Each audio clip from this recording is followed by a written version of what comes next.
you know, you guys know him. You know him from Never Hike Alone, Never Hike in the Snow, Never Hike Alone 2, Dylan's New Nightmare as a producer on there as well. Womp Stomp Films has just been killing it for years now.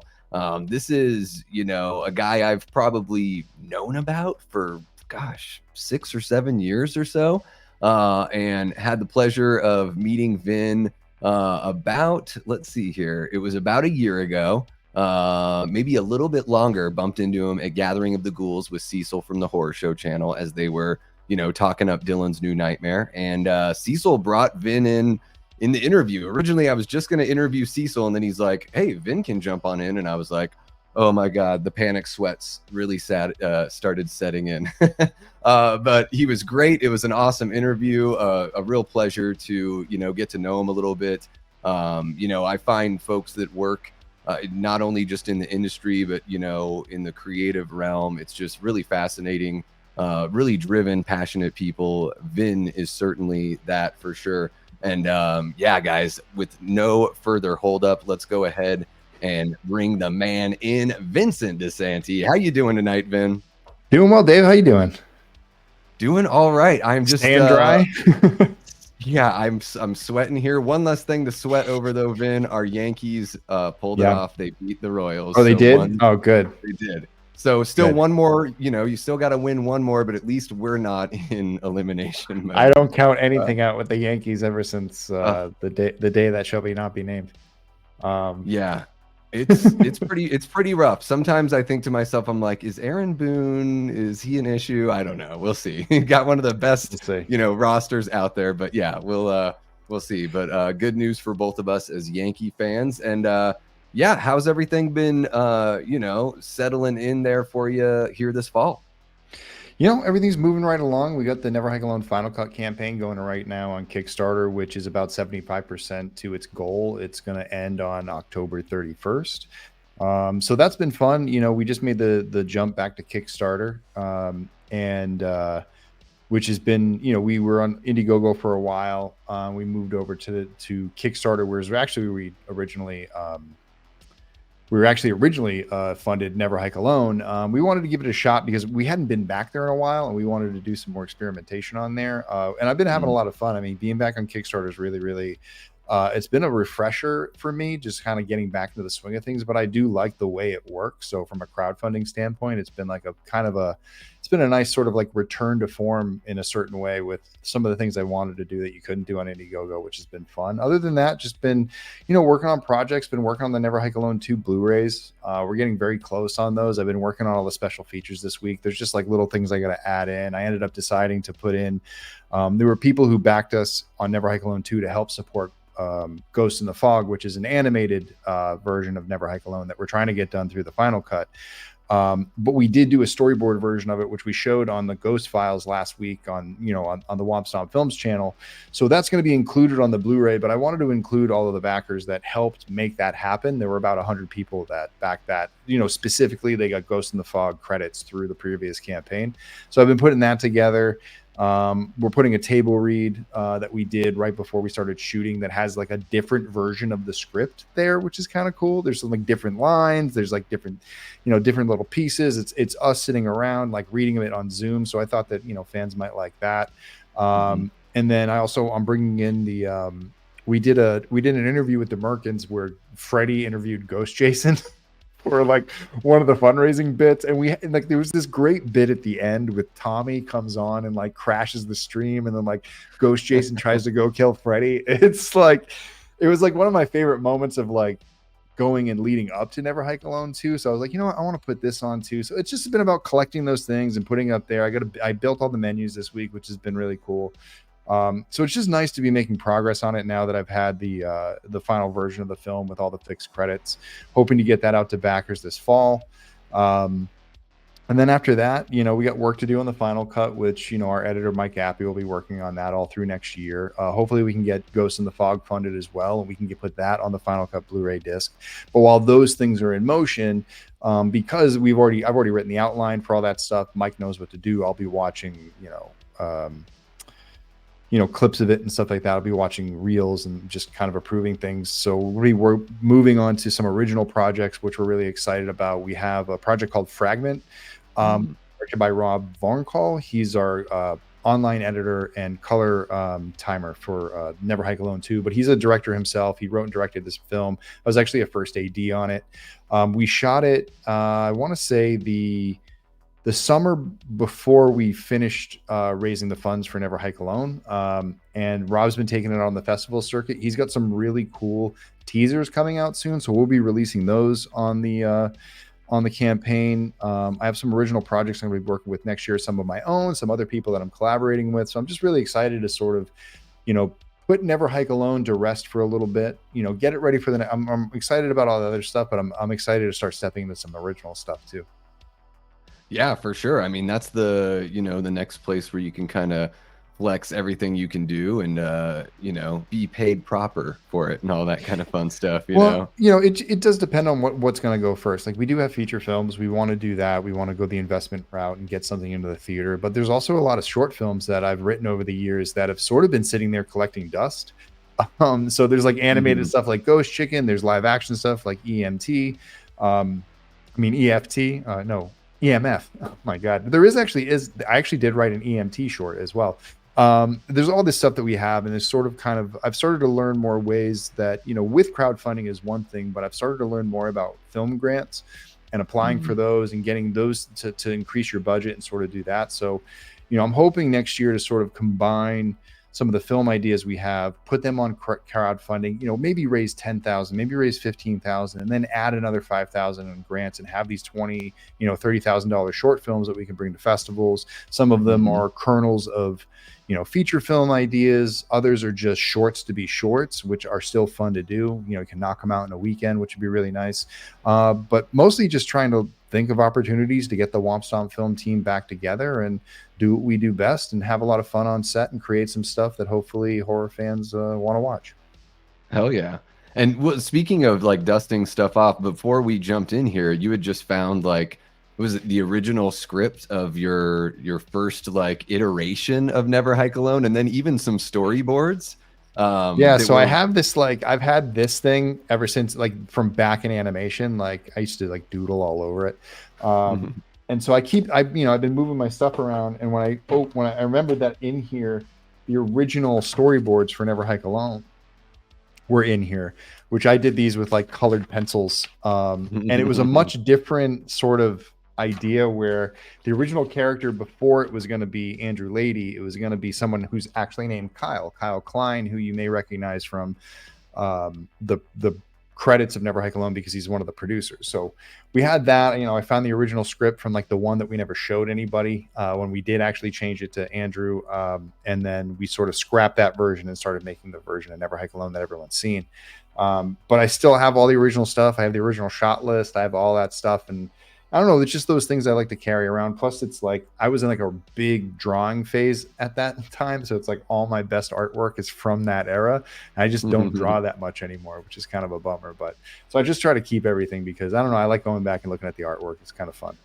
Yeah, you got to include that as one of the bonus features on the Final Cut Blu-ray or something, right? Scan those pages.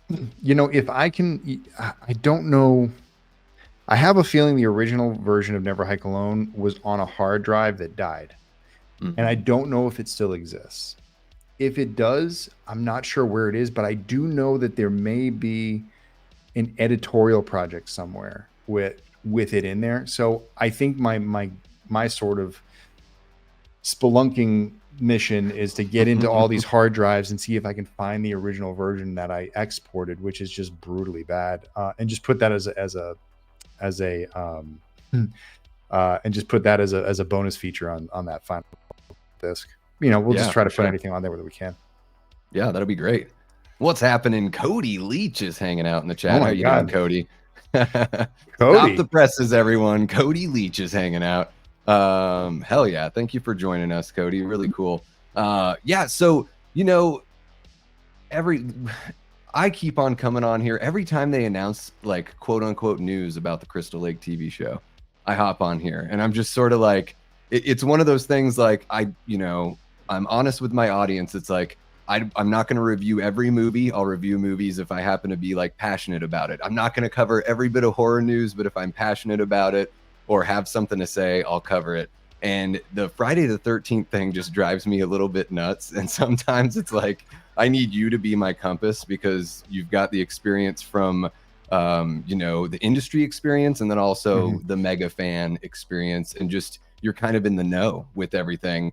And it's one of those things where I get like, I'm like trying to stay positive, but it seems like every time we get news, it just keeps on pushing these projects back. Everyone has questions about whether or not a film's going to happen, yada, yada, yada. And I actually used some of your tweets in my last video to show a differing perspective. Oh, no. So no, it was really great stuff. It was just basically about Sean and where he stands as far as the film rights go. But how confident are you? It sounds like they're aiming for, this time next year to release at least start rolling out the Crystal Lake TV show. How confident are you that this project is going to, start moving smoothly after 2 years of, false start after false start?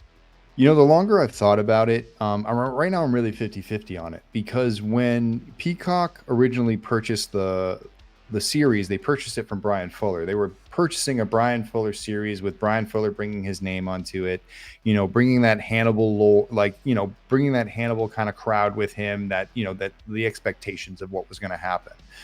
And, it's nothing against the new showrunner, but I think right now it really is a proving ground. It's no longer a guaranteed thing. And I think with Brian, when I talked to the people on the inside of it, it really came down to budget. And I think that was pretty much out there in the know. Gotcha. With, what they released in the articles and things like that. But it came down to Brian had a vision. He wanted to see that vision through, and he wasn't going to compromise on, taking steps back that wasn't going to allow him to like create the show he wanted to create. And if he couldn't create that show, it wasn't worth it for him, and he moved on. He loves Friday the 13th. And I think the unfortunate thing is that like, Amy Steele was going to be on the show. Adrian King was going to be on the show. And they, they're no longer, it's up in the air. No one's called them or told them what's going on. In fact, I was on Twitter today. And in fact, we're very brave for going up against Joe Bob watching Friday the 13th part 1 and 2 tonight on AMC. But Darcy had posted something where she was posting behind the scenes of like Joe Bob and Adrian talking. I guess that's the first time they ever met, but you heard her talking about it, saying like, Brian was involved. He was bringing me in. I was going to play a role. And now, they brought someone new in, and I don't know what's going on. And so, I'm going to be optimistic, with what Sean said. He's hearing like things floating from the rooms, but he's not really like, he's sort of been excommunicated from what I understand. Everything that I've heard is that like Sean is on his own island. Like he still has, some power with his pen, that he has to sign things. He has to approve things, because if he doesn't, he's not going to get paid. But he's not really on the ground floor of like what they're coming up with to do. It's really fallen into the hands of Robert Barsimian and Mark Tobleroff, who are the people in the two courts. So Mark Tobleroff is the lawyer who represents Victor Miller. Robert Barsimian is sort of used to be the silent partner in Horror Inc. when Sean was the head of it. But with the way everything went down with the lawsuit, and something must have gone wrong with the paperwork, I'm guessing here, but I'm assuming that Barsimian, who's not the original Barsimian who started Horror Inc., it was his father, it's the son. He's inherited it. He's got more control now. He partnered with Tobleroff to create the Crystal Lake series. They've come together to kind of share the rights, but Sean still has say. Victor still has say, but they're both sort of sitting on the outside, not really participating in the actual executive inner workings of the people that are running the Jason universe. And honestly, like, as of Friday the 13th, on that subject, like, listen, I'm trying to be optimistic. Nobody wants more Friday the 13th than I do. I'm really excited about them at the, any opportunity they have to put Friday the 13th in any medium, whether it's a film, a game, TV, artwork, comics, books. Like, it's just good for the brand. I want the brand to live on and survive.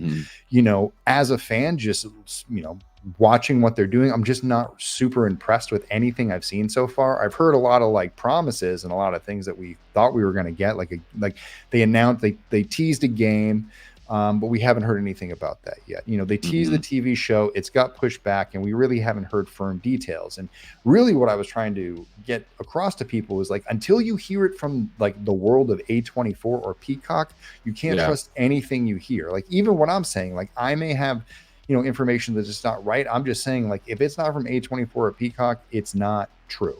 You know, Hmm.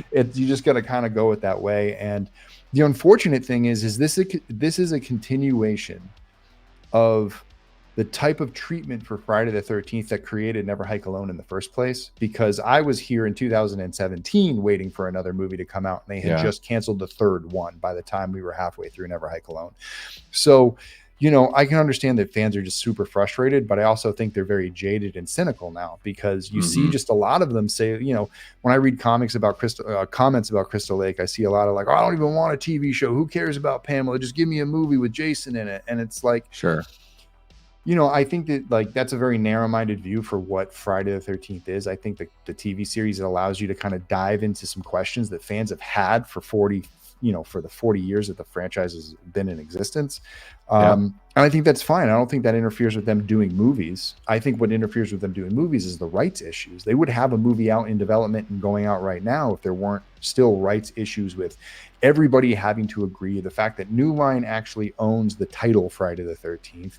You have, you know, Sean owns these characters in these markets, and Victor owns these characters in these markets, and Barsimian owns these characters in these markets, and they all have to come together and write a deal where they all make money, and then they got to go make a movie. So Yeah. it just makes it expensive, like right off the top. And if you think about like the way that Halloween came together in the last like sort of trilogy, was that, you know, the Hmm. first movie was 10 million, and then I think it went what to like 15, and then 20 or 25. And so Yeah. studios really aren't jumping at the like chomping at the bit to get to 25 to 50 million dollar movies anymore, because they're not as profitable as they used to be, especially in the Hmm. theaters. Like, they want to make the $1 to $5 million movies, or they want to make 100 to 150 million dollar movies that are meant to make $1 billion. You know what I mean? And so Yeah. Friday the 13th has sort of got an identity issue where it needs to either go back to its roots, or somebody needs to go all in on it. And it's like Hmm. nobody's really that passionate about it, even within their own circles, I think, to say like, here's what we're going to do. Here's how we're going to do it. We're going to go. I think they're all just waiting for somebody to have the idea to rally around, but that hasn't happened yet. Yeah, it seems like one of the things I likened it to in one of those, news videos was it's like being a fan of a sports team that has like a really frustratingly bad owner. And you have Like the you're just Jets. like, yeah, you're like, they can't hire a good GM. The GM can't hire a good coach. We're always botching the draft. Like every year, Yeah. it's this could be the year where we start to build something. And then 2 years later, we're rebuilding again. And it Yeah. sort of feels like that with Friday the 13th, a lesser extent Freddy, just because there's just like silence there with Freddy, so it doesn't feel like, something is going on. But yeah, it seems like with Friday the 13th, the people that could make something happen just are just sort of blasé about it. Like, we're the ones that care. They're the ones that are like, yeah, that's cool, you care. Like, we're rich anyway, and we don't see a reason why we should do this. Yeah, And they you look think at it that, from a standpoint of, how is this going to make us money? But they've already sure, spent so much time and effort in court getting these rights. yeah, So I think that like that's the one thing you can at least put your stamp on, is that they spent all that time getting the rights, so now they're going to want to do something with them. But maybe hmm, they're riding the fact that there are, it plays everywhere. You know what I mean? It's Friday the 13th yeah, isn't going to stop being played. Everybody still watches the movie, so maybe there are residuals that everyone's going to start collecting. You know what I mean? So like when they do another round of toys, or they sell whatever they sell with it, whether it be masks or whatever I else mean, they come up with. Yeah. even the 4K releases that are all being announced, there's been Hmm. like three or Yes. four 4Ks announced within the last, week or two. So, And it that's seems like probably, yeah. they're just trying to go for like, well, what can make us money while we're waiting for a couple other things to gestate. And I think you like one of the things that I like about, the way that you think about Friday the 13th is, a lot of people will just poo-poo the Pamela thing. I'll Hmm. admit that I just don't really think about her very often. But you've really kind of brought it to the forefront of my mind that like Pamela's the reason for the season. She's like the Hmm. whole that she's for Jason being like a revenant, monster. It's all because of Pamela. And so I do Yeah. think that with the TV show, they've got a great opportunity to not only like dive into that aspect of Jason's life, like the family life and all that stuff, but really in a series that at the beginning has like kind of a muddled timeline, they could essentially set the timeline, like reset it, Mhm. set it correctly with Jason starting out as a kid, and then you could launch into a series of movies where he is the main villain, but the TV show is sort of like, you know, The laid that origin story. foundation. Yeah, yeah, Yeah. and that's, I mean, it's sort of like what we did with Never Hike in the Snow. It lays this foundation for what leads into Never Hike Alone 2 that also coincides with Never Hike Alone. And, being able to what's up, Kate? Mhm. Um, what the TV show would allow us to do is really sort of say, okay, pick a lane. Did Jason drown or did Jason survive? Yeah. And you could write a story about either one. And as long as you pick a lane, you stick to it, and then you stick to a logic track that allows you to remain grounded enough. Like, obviously, Jason's going to survive some stuff. Obviously, Jason is going to do something interesting. But like, if he's a survivor, then that's a different form of storytelling. You know what I mean? Yeah. Like, the things he has to do to survive are going to be different. If he's a ghoul that rises from the bottom of the lake, and is a Mhm. revenant, he's going to operate in a very different way. But one thing that was really cool is I actually like one thing I don't think I've said too publicly yet. I've said it a couple of times, but I did get to interview for the Crystal Lake TV show. I met with Brian Fuller. I met with Kevin Lafferty, who is going to be the line producer. Um, and I know what 4 seasons were going to be. Like, I actually know the entire Oh, span of wow. what Brian was going to do. And I know other people out there who wrote scripts and all these different things, but Brian just basically pitched to me, and we just hashed back and forth for Friday the 13th for like an hour and a half. And one thing that we both agreed on was that, like, no matter what, Pamela is like the fulcrum point. Like, it's the Mhm. relationship between mother and son that drives the entire relationship through everything that happens. Like, separating them is like the worst thing that happens to this town. And that is sort of, and he talked about like her having this sense of like making them pay. And I loved his Mm. approach to it. And I was really looking forward to seeing his take on it. I know that, like, some of the other details that released that I didn't even know about from our conversation. You never talked about like the hour-long chase, episode or anything like that in our conversation, but he did lay out what the groundwork was. The Mhm. groundwork was just to follow Pamela season 1. Seasons 2, 3, and 4 were about Jason. And you were going to get full on Jason action for 3 seasons. And his idea was do 4 seasons in a movie. Yeah. Like, let me take him to this point, let me leave him here, and then it's up to you guys to keep him going and just figure out what you want to do in the films. And I was like, that'd be a great time to bring me in. I'm really good at like at this shit. But it was cool. And and let me get it straight. Like, I'm not saying I was coming on as a director. I was going to work in like the AD department as probably like a PA. And if I Mhm. could pull my thing, I would have been cast PA. That would have been like what I would have wanted to do, or be a key and just work right under the DP and kind of do that stuff. But I would have done anything they would ask me to do just because I wanted to work on a Friday the 13th film. And, I got really close. I haven't heard back from A24 or anybody since, because they've all been in the rebuilding mode, and I don't know Yeah. what the plan is. If you ask me, they're going to send the new showrunner off to write all winter, because he's going to need to turn something in, and then they're going to need to break that down. And I imagine, like Sean talked about them shooting in Australia, but that would be really rushing it. I would see Mm. them sticking to shooting in Toronto, but just spending the winter prepping, and then going in the spring, shooting spring to summer, and then they would have their product by October if that was their release, Oh, okay. window. It would be interesting. But Jason's got a birthday coming up next year. We have 6/13/25. That's Jason's, I Yeah. think, 76th or 74th birthday. So it's a big date. So maybe they Yeah. aim for that. Who knows? But I mean, that's the thing. Like, we just had a Friday the 13th come and go. Jason Universe didn't do anything. Nothing. It just, hey, Friday the 13th streaming on Paramount. It's like, yeah, we know. What do you got? What have you made? Like, what have you been working on over there? What are you guys doing? Like, you released a pin for Comic-Con. Like, Yeah, we have it. a new Fortnite costume for Jason to wear. That would be a big announcement, because they're only in that like Warner Brothers fight game. But if they announce a new Gotcha. skin, for Fortnite, which they partnered with Fortnite, or they followed Fortnite on Twitter, got everybody excited. That would give, that just introduces new fans to Jason. It gets them involved in the franchise, and then you got to give them a movie. You got to give them something to watch. Yeah.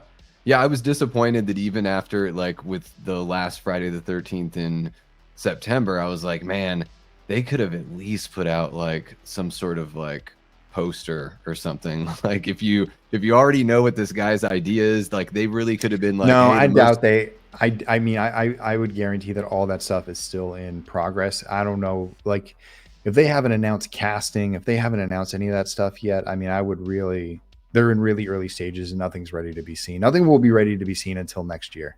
I mean, even you could go so simple in teaser with a poster, something, just an outline. Even if they had a mask, they really Yeah. like that's where you got to start. You got to start with the mask. You know what I mean? Or you got to start with your Pamela, and you got to give people a little tease about what they're going to see. But like I said, like until that show is greenlit to shoot, they're not going to commit any money to making anything. They're not going to hire, effects artists. They're not going to hire a production designer. Like these are all things that need to be done. Like once Brian left, that was a complete rebuild of the staff, under the A24. Like A24 is producing, but they had to put a new producing producer on it. So it's going to be interesting to see how it all comes together. I'm hoping for the best. But it's you just got to try to stay positive. Do you think that A24, like, were they just in over their heads a little bit going with Brian Fuller? Did they not have the right conversations with him? Like, it seems like they should, hold a little bit, like, be a little bit responsible just for the restart here, Well, I mean, I don't think A24 is over their heads at all. They're one of the leading companies in the industry. So they know what they're doing. They know who they're dealing with. I think that maybe it came down to once they started looking at the pages, like you have to understand, like the writer strike and the SAG strike really screwed up what was going on. Like Brian and the writers went and wrote pages, they got done. Then the strike hit, nobody got paid. And then they came back and they had to get people paid. And then they had to break down these scripts and they had to say, okay, how much are these scripts actually going to cost? What is Brian's actual vision? What is the number that's going to go on the page? And maybe Brian was writing to a certain number and just writing to be like, I'm just going to write and put out what's out there. And then that breaks down. And let's say, what they say it was going to be like $24 million or something like that for the entire series. And they go, well, we were thinking about spending 12. And so now you got to look at your script and like scrape that down to 12. And that means that like, the type of actors you can go after and, the types of salaries that everyone's going to have and how many people are going to be attached to this thing. It really can kind of throw everything into a tailspin. And, if it was going to affect the vision or if it was going to keep him from doing what he wanted to do, then it was his right to step away. And now somebody else has to come in and understand that, okay, I have to make it fit in this budget. And now it's going to be a matter of, what do they do? Now, what is that film? Now, what does that show look like too? And so that's the big question is now because Brian definitely has like a look and a vision. So what is this new look and vision going to be? And what's the tone going to be? You know what I mean? I think my biggest fear is it falling into like the sci-fi CW sort of level of execution. Like it's a Lewis and Clark, not a Lewis and Clark, but with Superman and Lewis, like, yeah, it's a nice show, but it has those CW sort of like feel little to too it. bubblegummy. Little too bubblegummy, little too, just not, it's not like raw and real. And I really hope it remains in that tone. Yeah. Do you think even by December 13th, we've got another Friday the 13th? Do you think they would even tease anything at that point? It would be smart of them to do that. I mean, it would be very smart of them to do it if they can pull it off. If they feel like they're confident in a product and they have something that they can show, that's the time to do it, to get people excited and to tell them to look out for June 13th. You know what I mean? Like we're coming on June 13th. Like they should release something in December that says we're coming. And then next June 13th, they should launch that trailer. They should have a trailer. And if they don't have a trailer by June 13th next year, and we're still not hearing anything by next spring, I'm going to really be worried. Yeah. Man, we'll see. It has been intriguing just to follow it because it is its own soap opera. You could make a movie about just the rights issues. Like Really, it really should you be. could have like a HBO Films, like, how they do the dive into like behind the scenes kind of Oh, it's thing. going to be like the Aaron Hernandez story they're doing right now. Oh Ryan yeah. Murphy's going to produce it. It's going to be Yeah. like super dramatized. The Like, Menendez brothers. oh my God. Yeah. Now, Pilaf Ross asks, does anyone have a favorite Jason costume from the franchise? What's your favorite Jason look, Vin? The Dream Jason from Part 5.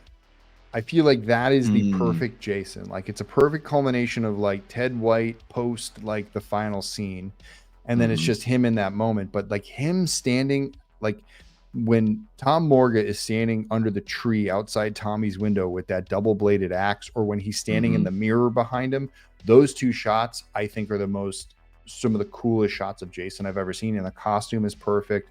There's no extra accoutrement. Like I love part 6. Not a big Yeah. fan of the gloves or the utility belt. And 7's really cool too. Mhm. Um, but with the face off, I didn't really love the face. Like 7's really cool. And that the dream sequence, I would say. And then he's still got what in part 4? It's just a button-up shirt and pants, Yeah, it's right? the It's like Sears a work very shirt and a pair of yeah, Dickies. Yeah, pretty nice. simple, just simple stuff. That's like what I wore from like age 19 to 29, pretty much. All right, and let's see here. Lou War says, people want a Freddy versus Jason 2. I don't see how that could happen, or what more they could do. What do you think about Freddy versus Jason 2?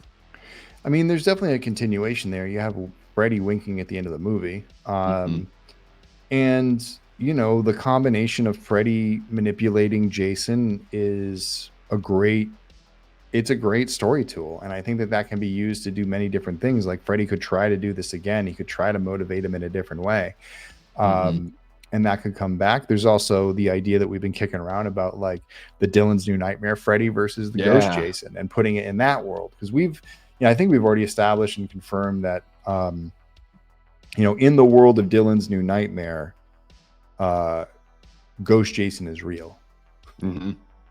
Like I think that's the world where Friday the 13th exists, and then you have the Nightmare on Elm Streets, and then the Dream Demon or whatever that thing, the entity, yeah, exists in that world. I would love to see that. Like you and Dave just like going at it. Mhm. Um, you know, I I just mean, hope that it would Dave's be darker. darker than what they did with the original Freddy Yeah, versus with like the Jason. original Yeah, Freddy vs. Jason was like a Scooby Doo movie. sure. And I wish it. I hope that like if they ever do make another one, or if we ever make one, we'll definitely make it dark. But I think that like that was the one thing I think most fans were missing, was that like it was just too. It was a bubblegum movie. It was a $50 million, like it's got to appeal to everybody movie, and so Yeah. it sort of had that Scooby Doo vibe. It had It definitely that like late '90s, early 2000s, like I Know What You Did Last Summer, but like even more campier.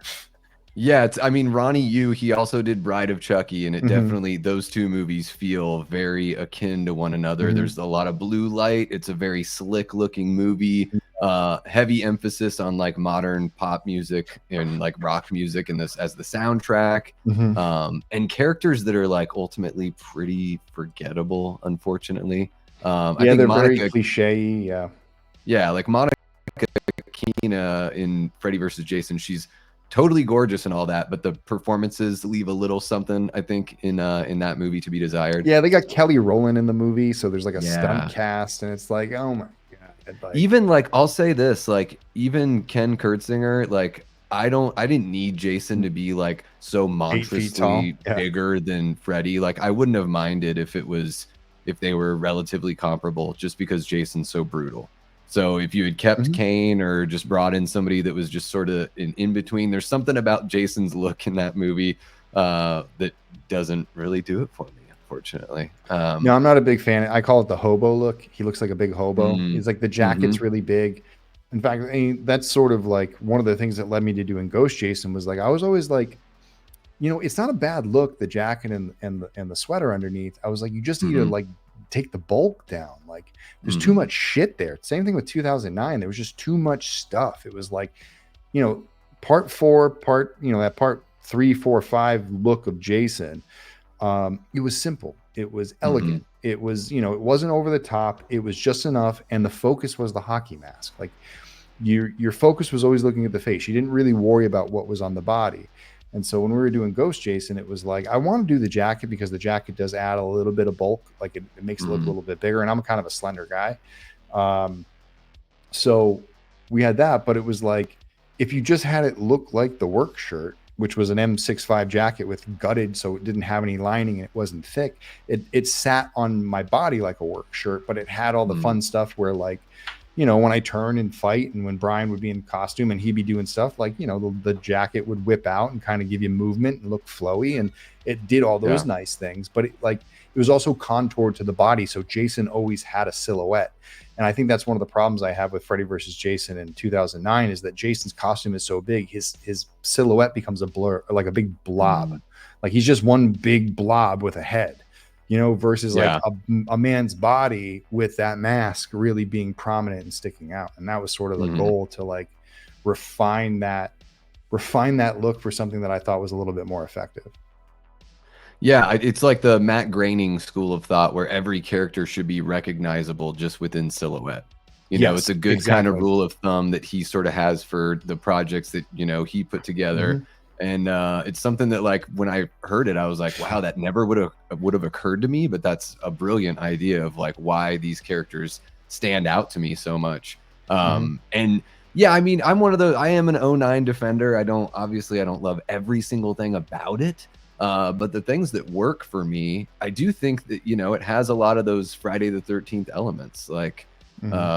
and I do think Derek Mears, it's unfortunate we didn't get at least one more go with him as Jason, because I loved his size. I did like the kind of almost like Victorian look, like when he's standing on top of the house and the big lights behind him. And, Oh yeah. you know, there's just some great shots in that movie where you're like, wow, this does feel, it's funny because it feels simultaneously brutal, and it's got the WB element that you had mentioned, or the CW, you know, a Well, bunch of I mean, that TV one was, actors. yeah, that I think with my biggest issue with that is that the kids in that movie really don't have anything to do. They're all just like Mm, waiting around to die. yeah. Um, and it was just sort of I don't know. I just wasn't pulled in by that movie. I was just sort of like bored. And then Jason would show up, and I didn't really love the look. I thought that Derek did a great job.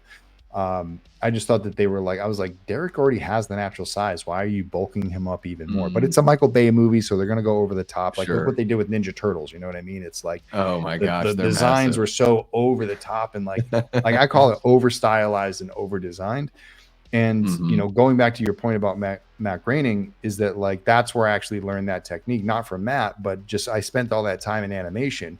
That's one of mhm, the things we always talked about. We always talked about when we went into character design meetings. I would listen to the production designer, the directors, and everybody talk about character design and silhouettes and how important they are to like really create a, you know, a solid character that you can understand. Like you, because it had to do with the animation too, because yeah. if a character didn't have a proper silhouette, they couldn't be animated correctly either. And so it Mm, helps translate in the acting. You know, it allows the body to act. It allows when they, you know, when I was able to be in the Ghost Jason costume, everything that I did in an emotional standpoint with my body showed through. If I had too much stuff on, it doesn't show through as much. You have to overdo it. And that's like, if you ever watch the killer cut of '09, you see like Jason getting mad and his lair and kicking things and stuff like that. And I was just like, yeah. he looks so goofy doing that with all that shit he's wearing. And like, Take off your just the, coat. He should do like a Mister Rogers thing where he comes yeah, in, he like changes shoes, he puts on like a different sweater or something.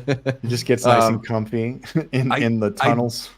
Yeah, I did like that aspect of him. Like, I guess I didn't mind because we know so much about Jason, you know, through just the lore that they built up. I kind of liked seeing him as, I've always described it as like he's like a spider, you know. Camp Mm, Crystal Lake is his web, and hmm. anyone that like trips one of those wires, he's even got trap doors like all over the place. I just thought that was sort of interesting, and I felt like Yeah. he was the slasher to do that with. Whereas like I don't want to see Yeah. that from Michael. I want as Yeah. much like mystery as possible with Michael. Yeah. But I think one of the biggest things that I heard you say one time where I was like, oh my gosh, that's such a great point in regards to '09 is the music. I know that like one time you brought that up in a stream and I was like, holy shit, Vin's totally right. Like I can't even recall the music. So it definitely isn't something that reminds me of the older movies, or else I would remember that. And it Yeah. maybe, you know, the score could have done something that, you know, like you said, the movie didn't really pull you in with the characters. It's like, and even the score, I think, is another Yeah, the opportunity score to was sort of like, it was bring very people like, in. it was like electronic, and it's like there was like a lot of drones Mhm. and stuff like that. And I just there was like a little bit of a theme, but I didn't fall in love with it. And I think for me, Mhm. I just had such high expectations for it, and I love the fact that they wanted to make Jason like a first blood Rambo Jason, and Mhm. that, you know, there was this concept that like he was in the camp, he was just protecting his territory, and if you came into his territory, he would do something to you. And then they would have a Mhm. scene where like kids were on a boat, you know, just going down the lake, and then he would just randomly kill somebody in public and then Yeah. dart back into the woods. And it felt like, all right, now Jason's asking for trouble, you Mhm. know, and that In goes broad against daylight. in broad daylight. And now this is, Yeah. and like, and I know it's like, hey, it's a horror movie, let it go. But I thought that like that's such a simple thing to do, where like they could have gone up to shore and gone into the camp, or gone to the dock, or like gone to the camp and like done something there that would have drawn him out. Mhm. Um, and it's things like that where I was like, you know, why is he going to a farm, a working farm in the middle of the day to steal stuff? Why isn't he doing that stuff at night? You know, I Yeah. found that like, you know, coming up with an idea for him to find the mask is such an iconic moment, you know, like to recreate, like, you know what I mean? Like this is the thing. This is what the whole series is built on, the fact that he wears this mask. Like if they Mhm. put a hockey mask on him in part 3, who knows if Friday the 13th continues to go on. Like you got to have like some type of thought that goes into this mask scene, and him just like finding it in a bucket randomly. Yeah. I was like, I felt like I was being pissed on. I was just being like, yeah, fuck you, idiot. Like, this is how he gets the mask. He's going to look at himself in the mirror and tilt his head. It's like, Well, and it's like he sees some little small sliver of it too. It's like, how would you even know what it is? And it happens, of course, in you know, in true like remake fashion. It happens after a really odd like moment where the hillbilly guy is like groping a yeah, groping a mannequin up mannequin. Yeah. And again, that was the and sort of humor. it took his virginity and stuff. Yeah. And like, that was like the humor in the film. It was just, it wasn't funny. Like that scene Mhm. wasn't funny. And then him finding the mask was sort of like a clunky way into it. And then it sort of kind of goes from there. And like what Raymond's saying, the first 20 minutes, you know, it being solid, like it does get off to a good start. The Mhm. sack looks great. You know, with Mhm. the sack, it's a great improvement over the overalls and the big dopey sack that he wears in part 2. I mean, Jason is just not intimidating in part 2 at all. And it's insane how Steve Miner was actually able to make him scary in certain scenes, even though he looks so ridiculous. In Mhm. part in 2009, it looks great. My problem with the first 20 minutes is you can't see anything. You can't see him in the first shot. You can't see what the kill is, and then they cut away. And then I thought the scene where like the machetes are coming up, that was really cool. The chase, all that stuff. Um, and you know, it was like it was a fun little intro, but then like for some reason, it just sort of like the film just peters out from there. Yeah. And I think you're right, Ali. I think the mannequin's name is Darla. Yeah, yeah, yeah. I Hey, recognize Darla. that guy from It's Always Sunny in Philadelphia. He plays like the rapper that D dates for like one episode. That's I always think of that show whenever I watch Friday the 13th '09. They use him a Um, lot in the Platinum Dunes movies. Like he's like a good like he's like one of the favorites of Brad Fuller and Andrew Forum, the guys who run that production company. oh, nice. Okay, cool. Yeah, it's you know, it's a shame we haven't seen anything from you know, from our guy Jason since then. You know, from the studio folk, but man, you know, what you and your crew have done over there at Womp Stomp has been it's just like breathed new life into the fandom, I think. And you know, it's opened up there was a chat like way earlier. I think it's just opened people's minds to like the perception that, you know, what a fan film can be. And that's why I called you the OG in my Instagram post, because you know fan films existed before, but especially within the horror community, I think you know what you and Womp Stomp have done. It raised the bar to this level where like other people were like, oh my god, like we can reach that. Like this is something that's like possible. So I think that's like one of the, you know, awesomest things, like best things about, you know, you and all of your creative work and your passion is that it's helped other people realize that they can, you know, reach those heights too. And then it becomes a fun little thing where it's like it goes back and forth, and it seems like each fan film just gets like more and more professional. And it's really inspiring and encouraging to see. So yeah, I mean, I guess I just said that all just to say thank you for keeping Jason alive for all of us Friday the 13th fans, man. Yeah, it wasn't like that wasn't the goal at the beginning. The goal was like, honestly, my original intention, like if I could single it down, it was like I just wanted to give Friday the 13th fans a reason to celebrate on Friday the 13th because it had been a while. And my own personal sort of like needing something from the franchise started with Jason Goes to Hell. Like ever since 1993, I've been like, I need something to like wash that out of my brain, and I need a better movie to come along and give me a better ending that the series deserves, because we need something better than that. And like, I've since become friends with Adam Marcus. We've talked about it, and I can only say that because I know what his original version of Jason Goes to Hell was going to be. And like, I would have loved that movie. Like, he pitched it to me. I was like, that's the exact movie I wanted to see. He goes, well, yeah, well, Sean wouldn't let me make it.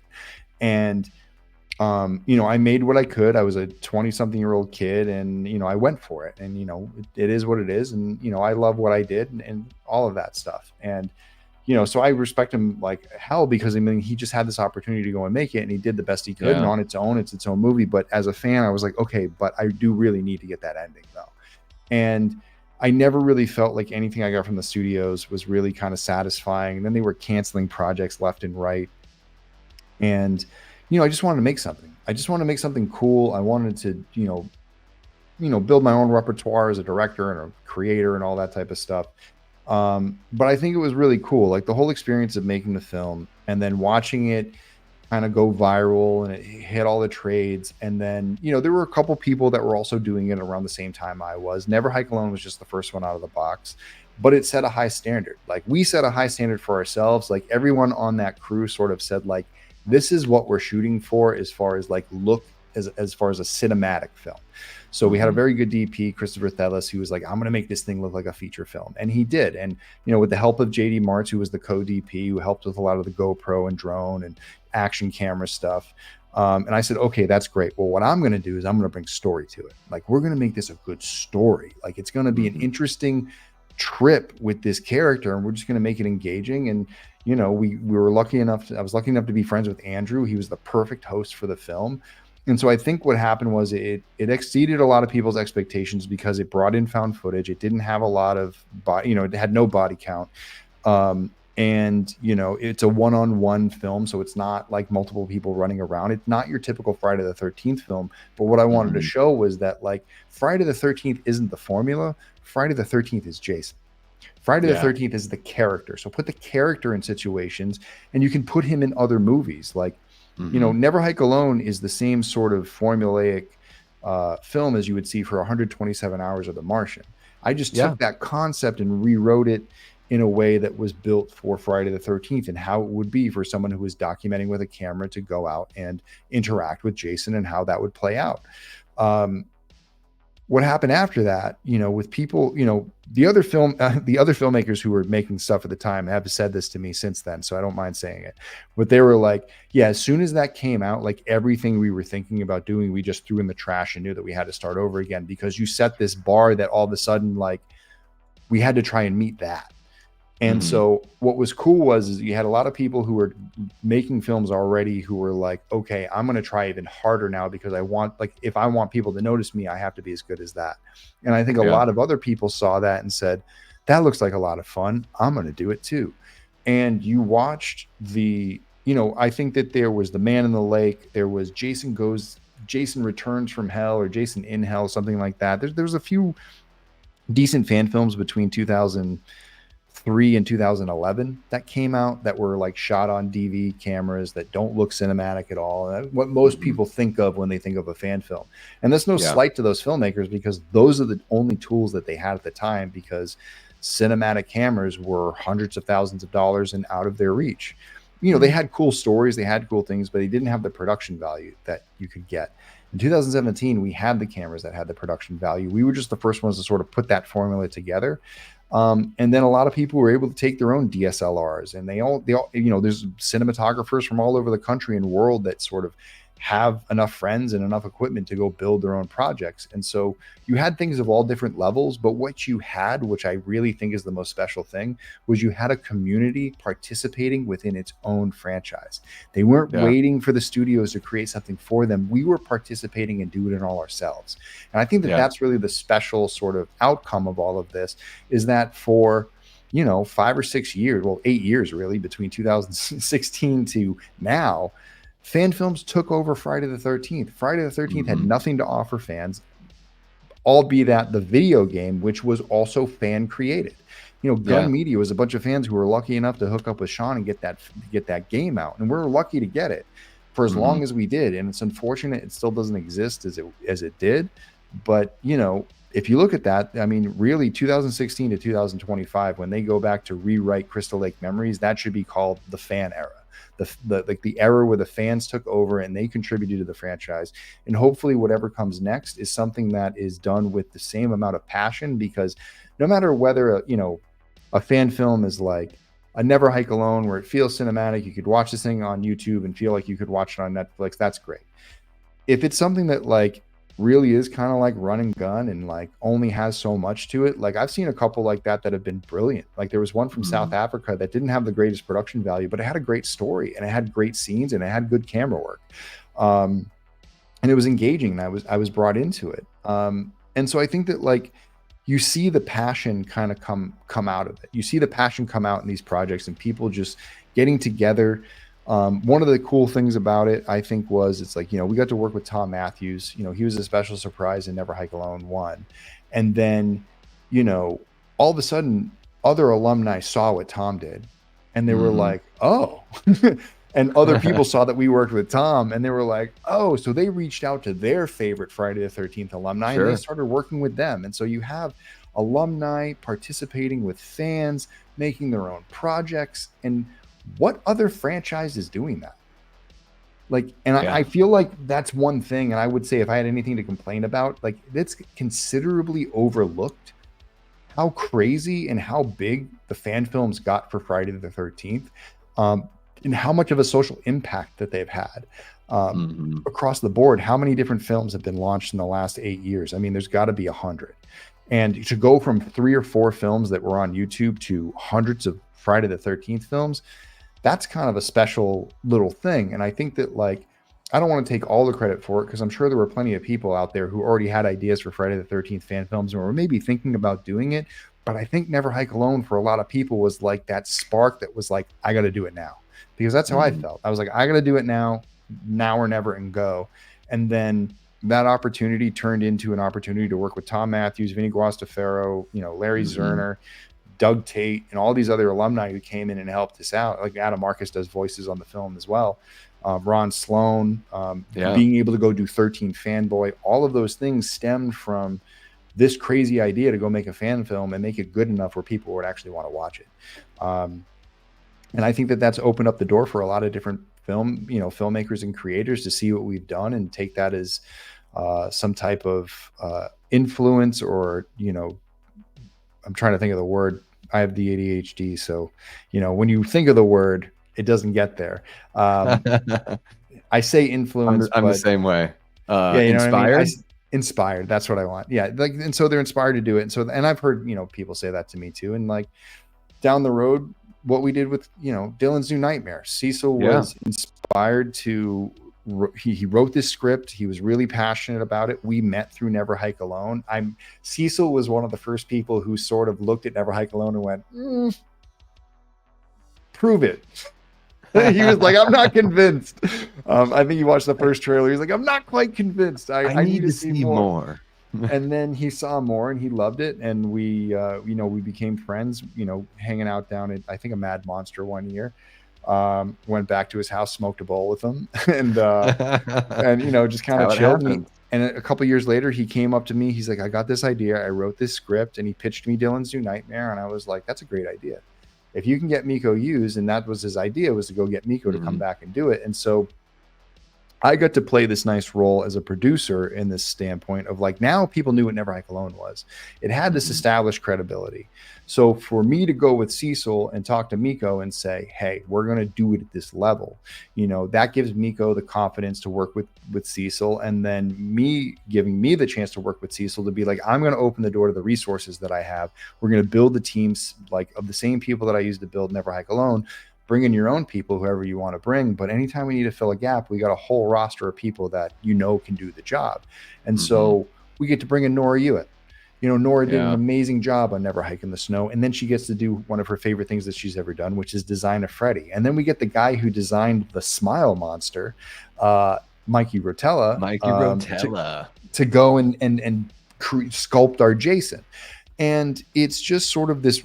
And again, I keep seeing this really cool thing where here is Cecil, a guy with a YouTube channel. He's done a couple of films in the past, but he really wants to get in and make something that's substantial. All of a Mhm. sudden, he's working with the winner of Face Off Season 9. He's working with, Mikey. He's got Ron Sloan. He's got Dave McRae. Miko Hughes is coming in. Ben Meredith came in as a DP from the Never Hike Alone series, and then was able to build a lot of his crew that of people that he had. And this small little crew came together in an Airbnb in Phoenix for a week and created the iHorror short of the year. And Yeah. so, it's kind of it's fun to look back and be like, wow, this is really cool. But, also think about the fact that it started before COVID. So we had to battle through COVID to get through those production lumps, get everybody back together, we had to go and crowdfund more money because it was going to cost more money, and, Mhm. following it through to the end. And I think that that's one of the cool things that I really appreciate about the people that I've worked with, is that the people that I've really worked with and stuck through, really, no matter what happens to them, they keep moving forward. They keep finding a way to make their project happen. And it may take a little bit longer than we originally anticipated, but we eventually get it out. And when we do, it at least matches or exceeds expectations. People enjoy it, Mhm. and, they want to see more. And I think it's opened up our opportunities for myself, for Cecil, people like James Sweet with the Jason Rising project. Um, Mhm. it's just been a really cool experience to not only like have the benefit for myself, but help my friends, reach their goals as well. Yeah, it's amazing. I mean, people can use they can I think some folks probably realize like this could be a good like business card. This is you could turn this into something that's like, hey, I can prove that I can make a film by working with something that will get more attention than maybe an original idea would. I think it's a really good sort of foot in the door for It folks that have is. been wanting to get something going. It is, but I would say that like if you're making a fan film because you want people to notice you, you're in it for the wrong reasons. Like if you're like, oh, people will notice this and they'll notice me because of it, because it's a thing. I think it's you really got to have something to say about that franchise. You got to have something to say about those characters, something that's just been burning in your soul from watching these movies about whatever happened to that character. Why does it happen this way? Blah, blah, blah. Here's my explanation for it. And let me put it on film for you. Because back in Mhm. the day, we used to do this stuff in film forums where we would write big, long diatribes about, like, here's why I think Jason is a revenant, and blah, blah, blah. And if you look at part 3, and if you look at part 4, blah, blah, blah. I didn't have to do that anymore. I got to put it on screen and show these moments where Jason sees visions of his mother and she takes off his mask and he turns into a little boy again. And like Mhm. all these kind of scenes I've always wanted to see. I didn't have to wait for the studio to do it. I got to make it. And there are people out there that, there are definitely teams out there of people who you can kind of tell they're doing it to rub shoulders with famous people.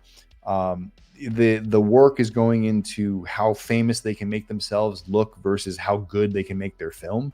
Mhm. And that's just bound to happen. And I think that, for if that's what their thing is, they want a weekend with the alumni of Friday the 13th. They're going to pay them well to come out, read some lines, and go home. And their experience is like the experience they have on set. That's good for Mhm.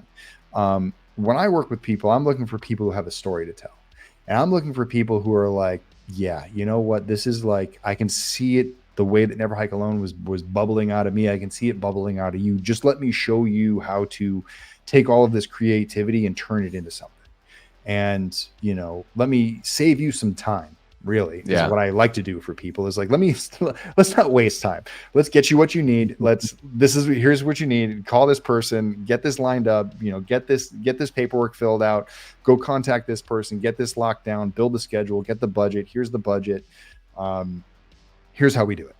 You know what I mean? And then we run off and you empower somebody to go get something done. And that's, it's just a really, really cool feeling. Hell yeah. No, that's the best way to go about it, is just use that passion to help, drive what you're doing. It's the way that, when I was doing music and all that stuff, that was just the way that I rolled with that. It was just let the music be, be that compass. Holy cow, Undead One dropping $10 with the super chat. Thank you so much, Undead One. You are too sweet. Thank you for the amazing super chat. Yeah, really appreciate it. So yeah, Robert says bring on Dylan's New Nightmare Part 2. I'm sure he's chomping at the bit to get to work on that one. I know Cecil's written the script, so I still have to read it. I know it's pretty big, but he writes like a novel. Like, that's his writing style. He's very descriptive. He knows exactly what he wants, and so his pages are sometimes a little bit bigger, but it's just that he just has so many details in his head about what he wants. And that's one of my favorite things about working with Cecil, is that he has these details, and then we talk about, like, okay, we can talk about these things on the page, but what is the visual? And then we really kind of, and I like those conversations about really locking it down so we can make it simple for everybody to go, okay, you got to build this and you got to build this, and this is how we do it. Dylan's New Nightmare, if it is, like I said, I haven't read the script yet, but we talked about some fun things as we wrapped. We've talked about things since then at, like, the wrap party. I remember after the wrap party, after we debuted it at Mad Monster, which was such a great experience. That was one of the coolest things ever. I mean, like, that theater was packed. Everyone was excited. Amazing. Yeah. We get to go up to the hotel room afterwards, and we were all kind of sitting around and we were talking about the future of it. We pitched some really cool ideas. And the fact that this is the entity, not technically Freddy, this isn't Elm Street. This is like the entity trying to get into our world, trying to get into the real world. Some really cool, wild storylines that got pitched out. We pitched some pretty funny ones. But, I'm looking forward to seeing how that comes together. Like I said, Cecil's working on it, and it's going to be about timing. It's going to be about building the resources. I'm pretty sure Miko's in. Miko's in. We're looking at, adding some other people too, just like we expanded with Never Hike Alone. We want to expand with Dylan's. We want to bring in some other familiar faces. So that will be really exciting to do that. I think now that people are more aware of what this team is capable of with the Freddy character, or with the entity character, I think we're going to see, I think if he comes back to crowdfunding, I anticipate that he will see that surge, sort of like when we went from Never Hike Alone. We could barely raise $20,000, and then we did a home video campaign and we got 50, and then we did Never Hike in the Snow and we got 100. So, I think that from that standpoint, we'll see how much money we raise, and then we either take the Never Hike Alone approach, where we break it up into different sections and we make it one thing at a time, or if we could raise a bunch of money, we can make more of it. We don't have to make 5 episodes. We can make 2 episodes, or maybe 2 more installments. We've even talked about doing an animated Freddy versus Rex dream sequence fight with our friends at Mako Animation, who are doing Ghosts in the Fog too. So there's lots of ideas out there.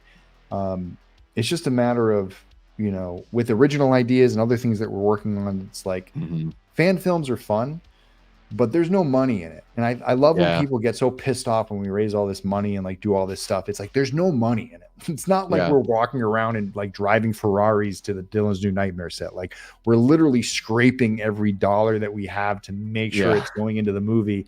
And I can tell you from experience, both Cecil and I have taken personal money and put them into our own films because we need to pay for things. You know what I mean? It always ends up coming out of our pocket anyway, no matter how much money we raise. So we become investors in the film too. So we're all just investing together. No one from the production team is taking anything. We're investing just as much as you are, if not 10 times more. Yeah. Especially with that, when you calculate all the time that we put in too. Yeah, it's one of those. Yeah, when people don't understand that, it's like, it costs money to make the movie, right? Yeah. Everybody.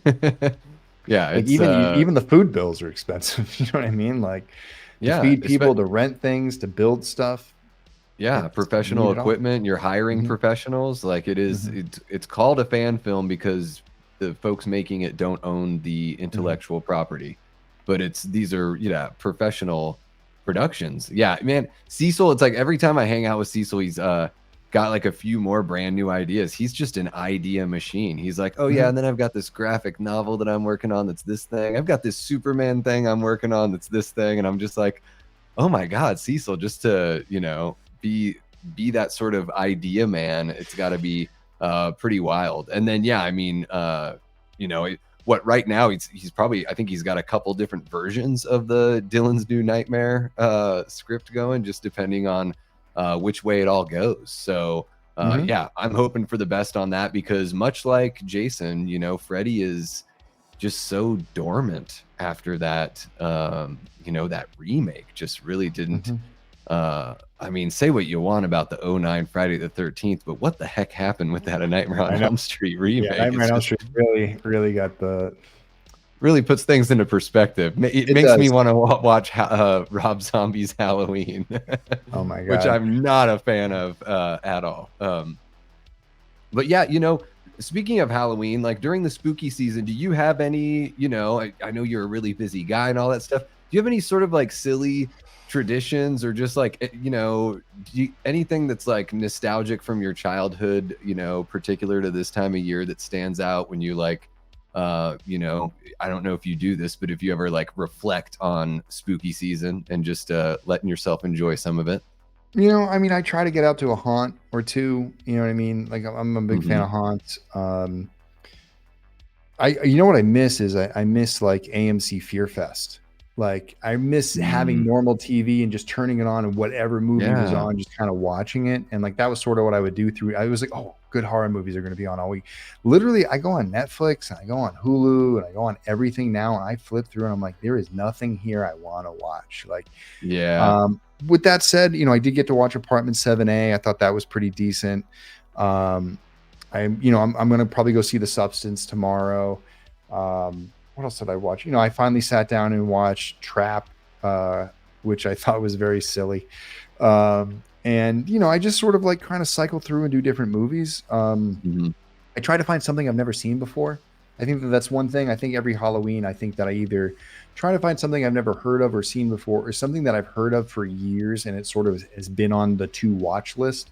And it's like, all right, it's time to give this thing an hour and a half and see what it's about. I don't know what movie that's going to be yet, but maybe it will be Return to Salem's Lot, because I watched the new Salem's Lot and I know the old Salem's Lot. And I saw Return to Salem's Lot and I was like, never seen that. And now that I'm all caught up on Salem's Lot, I might as well complete the puzzle. So is the Return, is that the one with Rob Lowe? Maybe no, that would be that was just like a remake series. That was another remake, which actually I don't think I've ever seen that remake. It might have been a series, so I got to go back and watch that.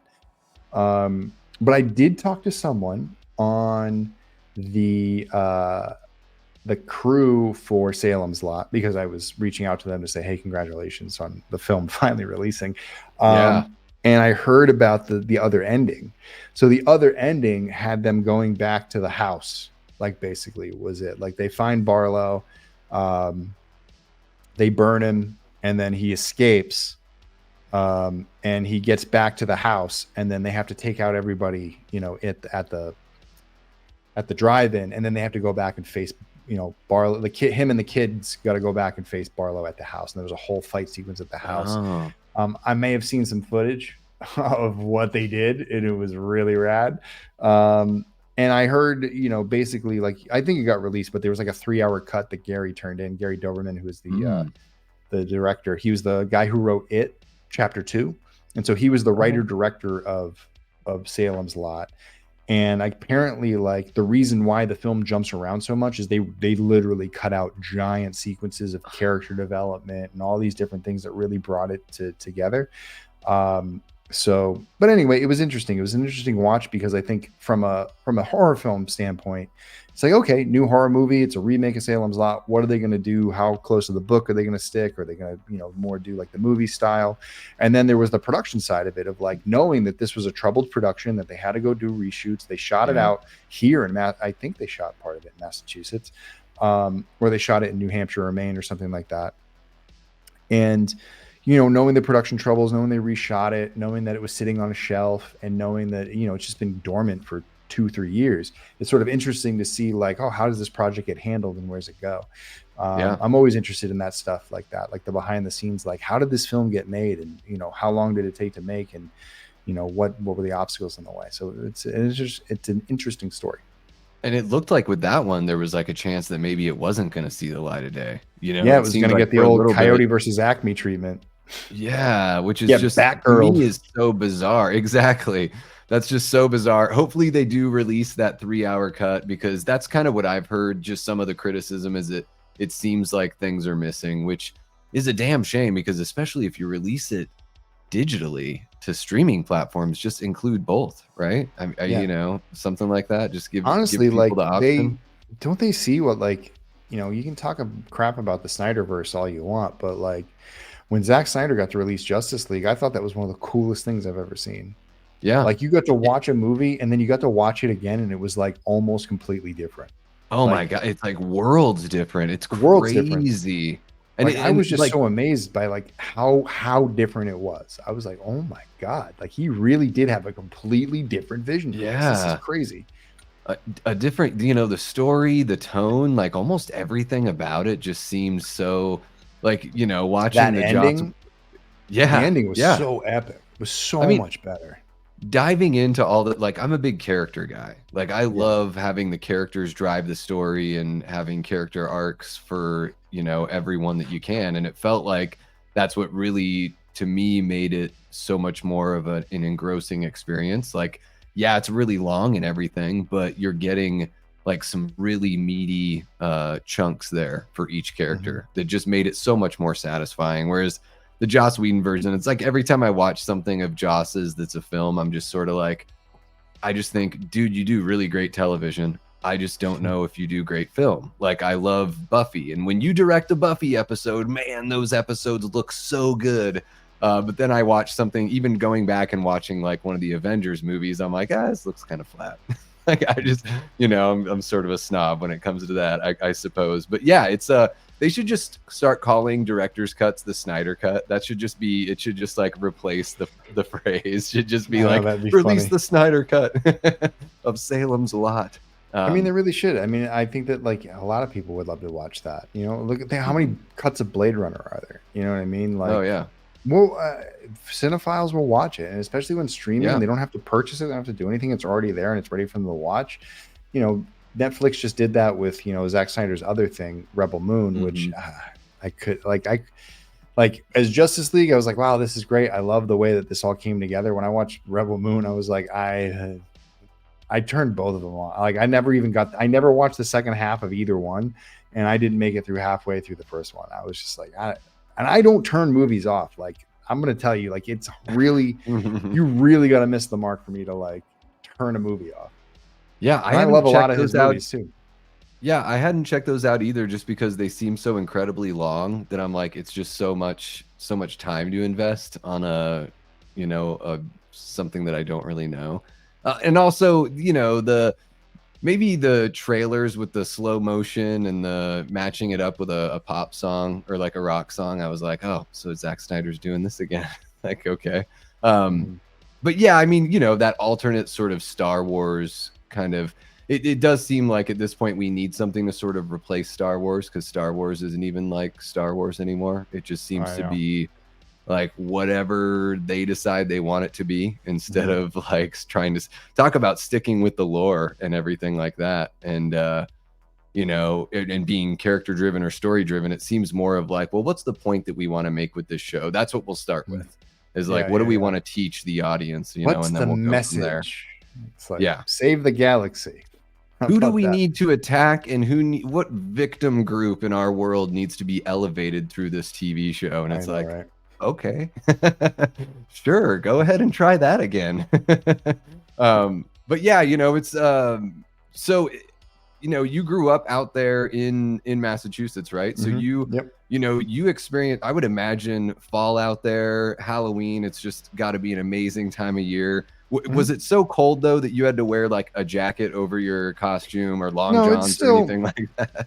No, I mean it'd be chilly, but you just wear like a full costume. You know what I mean? You wouldn't be out there in like shorts or anything. But like I always had like, Mm, I mean, I had some good costumes, like a good dinosaur costume. I think my favorite costume ever is I had a Killer Clowns from Outer Space full on costume. Like I had like the damn. proper head. I had the costume thing, like the clown costume thing. That was one of my favorite ones. I was actually, as a kid, I was actually never Jason. And I was never Jason because I could never find a mask that was good enough. I was like, I'm not going to be Mm. Jason until I can do it right. And I didn't do it right till I was like E- 32. Even then, you had standards. You're like, no, what are the people gonna say? Like, I will not do it if it can't be the right one. And I did the opposite of that. I dressed up as Michael Myers long before there was a mask when I was like 9 or 10 years old, and I just used face paint. I just painted my face white Oh and my did dark God. circles around my eyes and wore black sweatpants and a black sweatshirt. Well, good thing you did. Good thing you painted your face that. Sure. Well, yeah, I wanted to look like Michael Myers or some sort of ghastly figure. So I got, let's see here, Cosmic Urgency. Welcome to the chat. Cosmic Urgency says, are you guys excited to see Terrifier 3? It might be going to the top of the box office. I guess I wouldn't be surprised if it does top the box office. I don't know what else is coming out this weekend, but is that something, I know how you feel about Leone taking over something like Friday the 13th, but as far as how he works within his own world, is Terrifier 3 something you're interested in checking out here pretty soon? No, I watched the first two and like there's just nothing in those films for me. It just feels like, oh, this is like there's gore and then the scenes in between are really tough to watch. I just can't get through them. I'm like, this is so bad. And then there's more gore.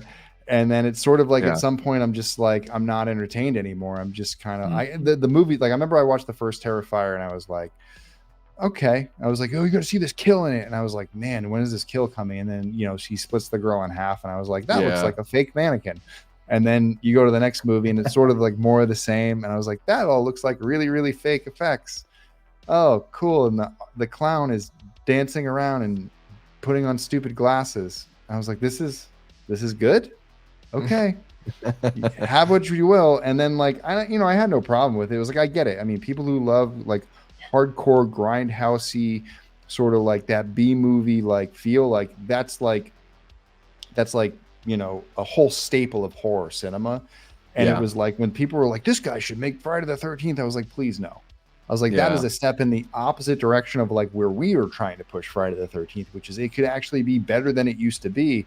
That would Mhm. actually be worse than it used to be. Like there was at least a level of cinematic quality to the old Friday the Yeah. 13th, whereas like Terrifier is pretty straightforward, basic. It's like a very Mhm. basic thing with it built around gore, and everything else in between really doesn't keep me interested. And so as a fan, I was like, please God, no, please do not make this the do not make him like the shining star to go to this next level. Like there are so many better directors out there. Yeah, it doesn't seem to be the right.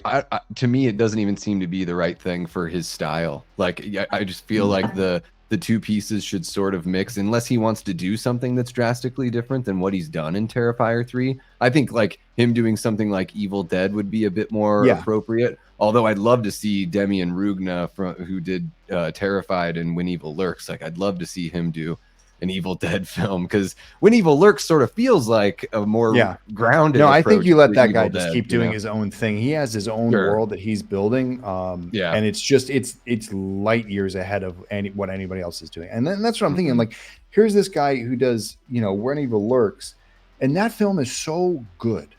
Like, it's a Mhm. great film. Like, it's compelling. The acting is Yeah. top notch. Oh The my God. effects are crazy. The story is interesting and brand new, and like it doesn't even matter that it's in another language and you got to read the subtitles. Like it is Yeah. just that. I saw it at Telluride Horror Show and it blew my mind. Um, and like I said, like you mentioned it perfectly. Like I think Leone is perfect for an Evil Dead. I think like if you were going to remake Ghoulies, like you'd go get a guy like Leone, like something that's like Yeah. goofily effects driven, that doesn't have to be serious, that kind of stays within its own tone. Because the one thing I tried to like bring up as a topic was like he's been making the same film since 2008. He did The Ninth Circle of Hell. Then he did, Mhm. what was the anthology? All Hallows Eve. All Hallows Eve, and then he did Terrifier and Terrifier 2, and he's just been making Art the Clown films for there. And it didn't take off until David Howard Thornton took over the clown suit. You know, that's when it took it to the next level, because people were able to connect with that character and they like what he's doing, the Mr. Bean who's evil type thing. But like, you like but Art the Clown to me is like, he's like a bad pun. Like, as far as like comedic taste, like, it's not in my comedic wheelhouse. It's like somebody telling a series of bad puns, and it's like, that's not funny. But I see why people think puns are funny, and I see you guys having fun with puns, but like, that's just not my style. And I don't want fun with puns in Friday the 13th. Like, I want dead serious filmmaker coming in, making something that is, you know, like a David Bruckner, like what he did with The Ritual, or a Jeremy Saulnier, what he just did with Rebel Ridge, the way he was able to twist story and keep you guessing, or what Brian Fuller was going to do, this master of storytelling who was going to take us through the entire pain and grieving of a mother, and then tell this entirely new story of Jason from a perspective with, you know, this, you know, I think it just it's, you know, I'm trying not to be insulting, and that's sometimes I accidentally get insulting. Let it fly. You're on Late Night with the Davey. No, Brian Fuller is a master of the craft. These people are masters of the craft who have made multiple projects of different tones, shapes, and sizes, and have proven themselves. Just because a guy can go out there and crush a baby's head and rip Santa's head off, and, you know, peel a girl's, you know, scalp a girl, and like pour salt on the wounds of people, like, that's fun and entertaining for some people, but that doesn't translate to the audience that Friday the 13th has to translate to. It's a niche audience, and that niche audience is revved up. They love what they're doing. You're seeing a lot of Terrifier all over the place because they're doing what independent horror films have to do is they have to find their fan base, they have to rev their fan base up, and then that fan base has to keep it sustained. So Terrifier is going to do well this weekend because its fan base is going to show up and support the film. But you're not going to get, you know, the normies out there watching the film. And I think that was one of the things I was interested in seeing with this run of it, because I think that Terrifier 2 lured a lot of normies into the theater. And I think a lot of the normies walked out and went, no way am I ever going to watch anything like that again. And so you're going to see the creepers come back in, like the real mutant fam people. And they're going to love it and they're going to do it. But I think that like, it's going to find with 3, it's going to find its cap, because I can't imagine it continuing to go up. I feel like we're seeing the peak, and after this, I think it's going to get old. I already see people saying like, walking out of the theater, they're plants. You know what I mean? I talked to somebody who was at that screening. He said, yeah, what happened was we were all out there hanging out, and there was a bar, and everybody was drinking for like an hour. And then we all went into the theater, and like 10 minutes in, everybody had to get up and take a piss. And so people were walking out to go pee, and then they were coming back in. It wasn't because it was too brutal. Like, no one, he said, they were like to barf. Yeah. And this whole like, oh, walking out, people puking, people feeling sick. I feel like in the world of social media, and I think where a lot of people are sort of sick of it, it's like, it's all people acting for social media. It's not real. Nobody's walking out of a movie in 2024. Nobody's paying that. Nobody's showing up to this secret screening of a movie and then being like, oh, it's too much for me. And if they are, they're doing it for attention. If you're going to see Terrifier, you know exactly what you're getting yourself into, right? Like, there shouldn't be any shock at this point, at all. And it's not like anything really looks that real. You know what I mean? Like, some of the stuff in When Evil Lurks, that's creepy. That looked real. Like, that looked, oh my God. Like, there's different, like, I've seen different effects that like really, really like are effective and look real, and it's like, it makes you cringe. And like, I'm like one of those people, like if somebody hits their hand with a hammer in a movie, like I go, ow, like stuff like that. And Terrifier can't get me to flinch at all because it all looks so fake. Well, like, it all looks like rubber chicken effects. It's over the top. Like, the skin is stretchy, the blood is bright. Like, it's there's just way more blood than in real life. There's more blood in like one slice than most people have. It's like, when in doubt, throw a gallon of blood on it and smear some shit on the wall. And it's like, people go crazy for that. And it's like, okay. I mean, still, to me, that first kill in the original Texas Chainsaw Massacre of just the mallet. Oh my God. The guy that to me is one of the most realistic. I'm like, that looks so real. The twitching, and then just Leatherface's like excitement, his like little tippy toe dance that he does before, dragging the bot, like that unsettles me. But yeah, Terrifier to me is just sort of like, yeah, it's just the gag, the gag of it all. Yeah, it's a series of gags, and and that's what I said. Like right now, it comes across as an effects driven, approach where the effects are first and everything else is second. And that's fine. I mean, that's fine for certain movies, and it's fine for your own niche. And if that's what you want to do, if you have like this freak show of things that you want to do for your movie and that's what's pulling people in, that's cool.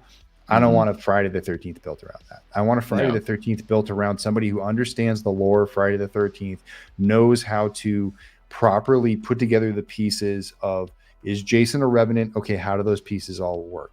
Is Jason a human person who survived the drowning and never came back? Well, put those pieces together too. And if you can't do either of those two things and you skip over it and you just make another 2009 with characters that don't mean anything and there's no lore and it's not connected to the past and it's just another random kids getting killed, I feel like that will be where the Friday the 13th franchise goes to die. I mean, I'm really scared that if they make a formulaic movie with their next movie and they don't think out of the box and actually build a story around the camp and the people, why is the camp there? Why is it not open? What happened? You're going to lose people's interest because there's going to be absolutely no story there.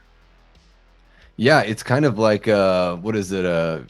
Tyler Durden in Fight Club says something about like the plane is just like everything's single serving friends, single serving drink, and it sounds like if they go that route, that's all you're gonna get is that single service. Yes. That's kind of what 09 is. It's just like, here are these things that are sort of familiar, but it's not really connected to anything else. Yeah. Exactly. It's very single serving. It's very in the moment. It's like you're writing for the moment. You're not writing for the span of it. And I know that like with the Terrifier series, like he's trying to write himself out of all these cornies that he's written himself into, and we'll see what happens with 3. I mean, other people will see what happens with 3. I'm not going to watch it, but I'm sure everybody will talk about it, and it will be out on on the internet and 2 things. It's just that, man, it is. Yeah, I don't know. I have my own thing with it. It's just like, you know what I mean? It's just, and you can't even like, and the thing that pisses me off, I think the most about Terrifier is, you can't have an opinion about it. You can't have a negative opinion about it. You can't say it's not that good, or else you have an entire fan base who swoops down on you and like death threats. I've seen people get death threats because they're like, I don't like Terrifier. And all of a sudden they're like, oh, you suck. It's like, what the hell? Like they came and they age restricted Never Hike Alone 2 because Terrifier fans were upset because I said no, please to them saying, we want that. I was like, no, please don't do this. Yeah. You know what I mean? Twitter's crazy. I mean, you can't, if you say anything about Terrifier or Melissa Barrera or Scream at all, if you say anything about the core 4, like, what I mean? Like new Scream fans have like somehow hijacked the franchise, like they own it. And it's that Neve Campbell is like the original final girl, right? Like she has final say. They're like, she's done. She's over with. It's all about Melissa. It's like, what? Those last 2 movies were mediocre at best, right? They were fine. It's like they didn't really need to be made. No, and they don't really advance. I guess they just advance, Tara and Sam's characters a little bit, and that's pretty much it. They don't really advance like any other part of the story. They don't really need to exist. I wanted to say thank you to Frank for the $2 here, stopping in to say what's up. And it looks like there's another one. Holy cow, $5 from Frank Riker. Guys, if you don't follow the Slaughtered Lamb Movie Podcast, go check them out. You will not be disappointed. And Frank even has his own channel, so go give that a sub as well. He says, what horror icons would you like to see attached in a human centipede movie? Ooh, we could do like who's front, who's middle, who's back, right? Chucky's got to be in there somewhere. Oh my god! But he's like lifted up, so he'd be like between 2 people, and his legs and arms would be dangling because he's so short. That's like the one image I could just see is Chucky in the middle somewhere. Yeah, and him just grimacing, that face that he makes, just the muffled Brad Dourif, voice. So Chucky's in the middle. Smile Monster would have to be in there with that big ass dipping out smile. Yeah, that'd be interesting. And that thing's huge, right? Yeah. The Smile Monster looks like it's what, 10 feet tall, 12 feet tall, something crazy. So that's a pretty big juxtaposition there. Chucky and the Smile Monster. Where else do we go from there? Golly, you can't even put one of the normies in there after that. No, you can have Michael in there somewhere. I don't know, it'd be tough to get him in. Michael can just be at the end. He'll just be the last one. He'll eat all the shit. Oh my God. He would, and he wouldn't even flinch. Or Art the Clown. Yeah, just I mean, that actually would be funny. Yeah, and then he can just sort of be. He'd probably find some pretty humor with his own torture, for sure. I feel like Art the Clown is like, he's so beatable. Like, he's not big, he's not scary, he's not tough. Like, anyone could kick his ass. That's why he just picks on like 5-foot girls. But even if you cut off his head, he still just gets reborn through. Like, that's what I'm guessing is in this third movie. It's reached the point to where Leone's like, okay, now I have to like give a reason for like what all this supernatural stuff is. Yeah, and it's fine, like you said, painted in a corner. Actually, I was talking to a good friend of mine, Joe Gallo. We thought it would be funny, like we should do like a Ghost Jason versus Art the Clown like fan film, and like it would be one of these things where like they're both each other's worst nightmare. Like, because Art would annoy the shit out of Jason, because Jason would like continuously kill Art, but Art would keep coming back, and Art would be frustrated because no matter what he does to Jason, Jason just doesn't flinch or die. And so like he just keeps getting back up and dealing with it and just beating his ass and kind of going back there. There'll be this funny, just like never ending cycle of like these two killers that can't die, which would actually be kind of funny. Kind of like a buddy like if you put them in a road trip movie, like that'd be kind of cool. Like a little planes, trains, and automobiles kind of vibe with Art the Clown and Jason Voorhees. Yeah, Jason would be Steve Martin. Art's John Candy. That's I think the only thing that would make Art sad would be being in a zombie apocalypse, because there'd be all this carnage around him, but he wouldn't really be able to do much to contribute because the zombies would just be cleaning house, Put Michael in the front since he's eating dogs. The Michael eating dogs talk just won't stop over here on the Davey Deathray channel. People are keeping it alive. Just get over it, everyone. Yeah, he eats dogs. It happens, okay? He's Michael Myers. He's not human. People forget that. They want to say that he's human, but he's really, I mean, at least if we believe, Dr. Loomis, I don't know. How are you a fan of the Halloween movies, Vin? Are you like really casual about it, or like? I mean, I'm like more than casual, not as much as Friday the 13th.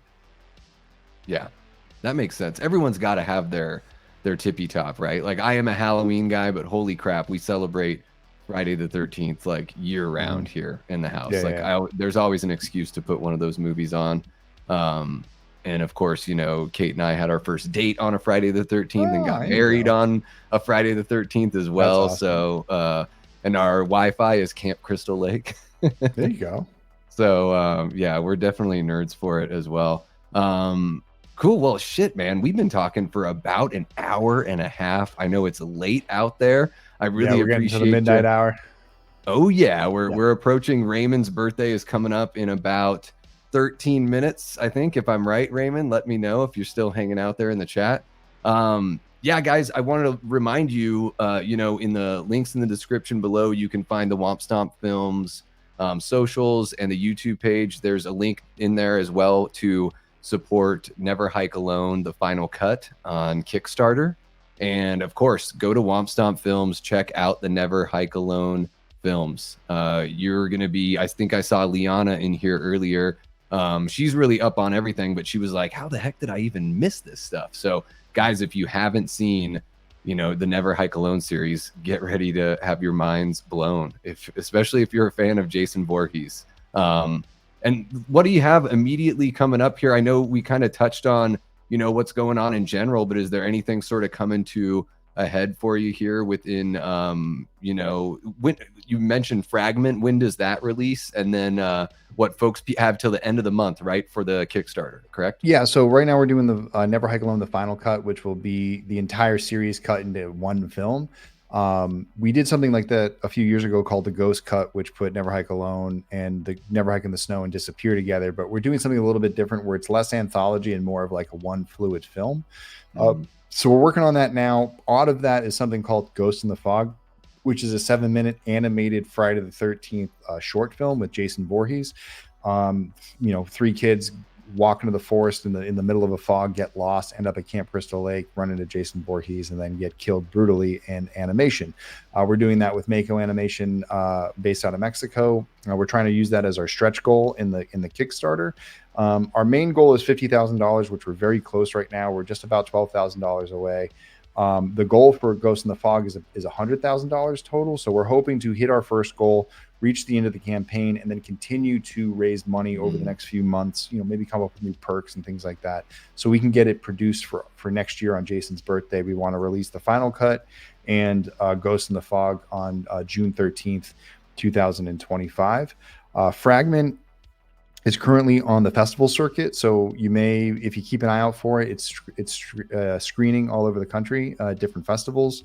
We're going to be trying to go the distribution route, so we'll see what happens. It may become available on Amazon or Shudder or something down the line. Rob and his team are working on that. We are going to do a Kickstarter or an Indiegogo for it somewhere down the line. For stuff. And we'll let people know when that kind of happens. Bath Bomb's been making its rounds. Another one that we worked on has been going around the festival circuit. I see someone asked a question. Any new updates on the Never Hike Alone Blu-rays? Yes, I'm almost done with them. I'm just working on the final bonus, the bonus features. I'm cutting together. I'm just putting the credits on Ghost in the Fog. I got to tweak something on the table read that's going to be on there, and then there's a commentary track that I need to just kind of splice up and kind of get fixed. Just a couple more things. I've just kind of been taking care of as much stuff after work as possible. I should be able to submit the order by next week, and then hopefully we'll be shipping Blu-rays just in time for Christmas. So we'll be shipping them out sometime in November. A lot of them will be arriving in early December and Christmas time, probably into next year. VHSs as well, and all the other things that we have kind of going on. They just got to get made and kind of go in. I just need to build each thing from there. Then after that, I'm working on a bunch of other projects, original projects that we're pitching to different companies, and really excited about those. I can't say much about them, but hopefully sometime next year we'll be able to release some press releases and say, hey, we're making these movies, and you keep an eye out for them. Hopefully in the theater, maybe streaming. Who knows? We just want to make good movies and get them out to people. Hell yeah, awesome. Well, you guys can keep keep track of everything going on with Womp Stomp through the links in the description below. Vin, best of luck on the remainder of the campaign here throughout the month. And then yeah, guys, go and support Never Hike Alone, the final cut. Vin, have a great rest of your October. I'm sure we'll speak sometime soon, but I hope you have a great rest of your evening here, and go Yankees, man. How about it? Yeah, hell yeah. See you, man. You have a good one. Yeah, you too. Take care.